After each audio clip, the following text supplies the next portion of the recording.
All right.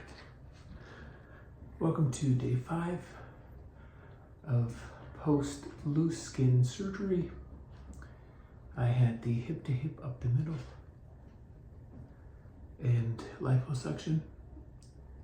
Yesterday was a rough day. Today is better than yesterday, being day 5. It's not the best, it's not the worst. It's kind of in between.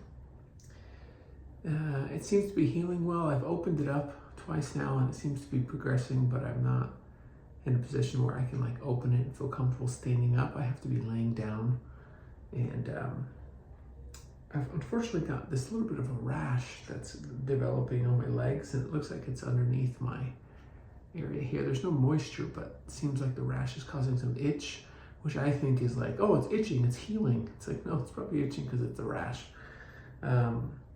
I've added these little bumper bars that I usually use from the home gym. They go on your shoulders, on the sides, because this is what I'm doing. If I'm standing, I'm doing this. I'm leaning over because I cannot stand straight. If you're tall, it's gonna be a lot more difficult to recover. I'm just gonna be honest.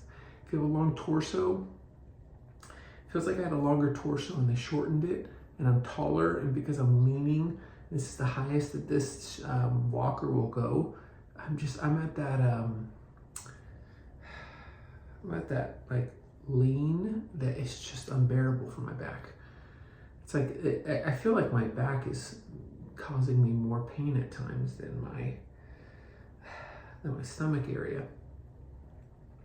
Finally took off the nausea patch that they put on behind your ear. That was actually, I was still getting loopy, I feel. I was still loopy. So I feel a little bit more present, but it's just uncomfortable. Sleeping is uncomfortable. It's day 5. And what's wild is that they're like, hey, day 10, you'd be able to return back to a desk job if you work from home. If this is what day 5 feels like, we're not going back for a long, no. How am I supposed to operate with these drains? And it just doesn't make sense. So I'll give you kind of an update on the drains and where I'm at there. So kind of see where they're pretty empty with the drains.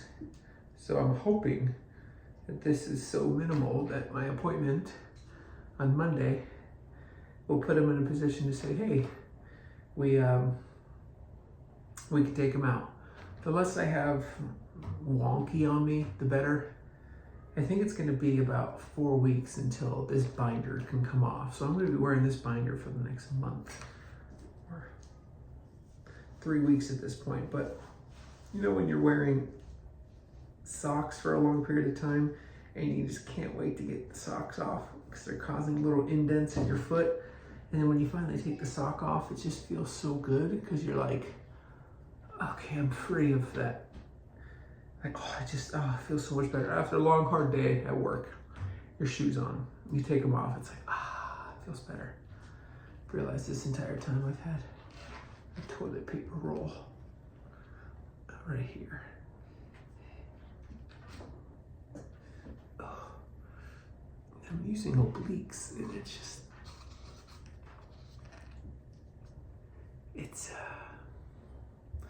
very humbling going from marathons, half marathons, pacing half marathons, triathlons, to struggling to stand for more than 10 minutes.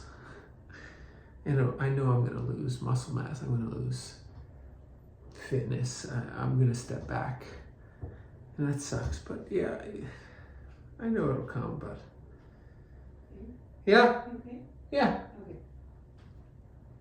So I will wrap it up there. Wife checking on me. She's been a rock star in all this. I seriously would not be able to do any of this without her.